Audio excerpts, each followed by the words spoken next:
Here's a story time about how I split my nose in half on a flower pot. It was one Thursday evening.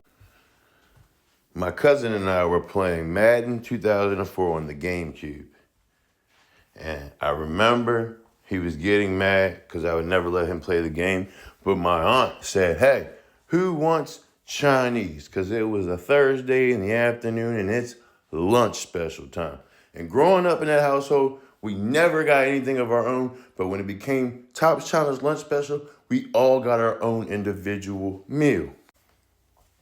Just like any other story, I can't exactly remember what I said to my cousin.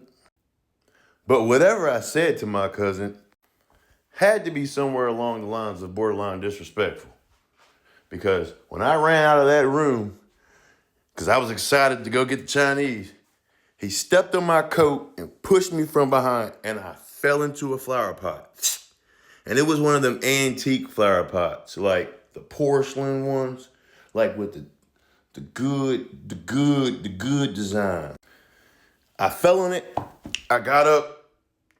I was confused because my nose was just dripping blood. My Aunt Linda had these long fingernails. I'm talking, they're nerves. They're not fingernails once they grow that long. They become nerves. I used to ask her, "How you wipe your ass?" She said, "You just take the paper and wrap it around the hand and go like that." Well, she took two of her pinky nails and split my nose in half. I freaked out. I ended up having to go to the hospital and get 8 stitches in the middle of my nose.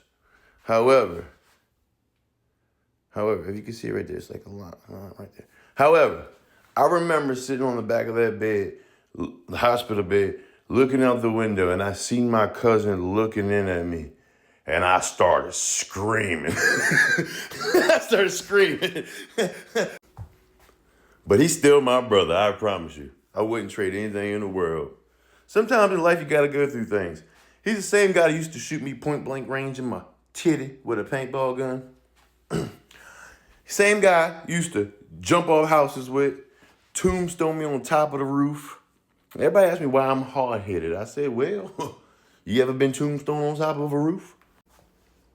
I don't know. Sometimes I just think about things like, damn, that really happened.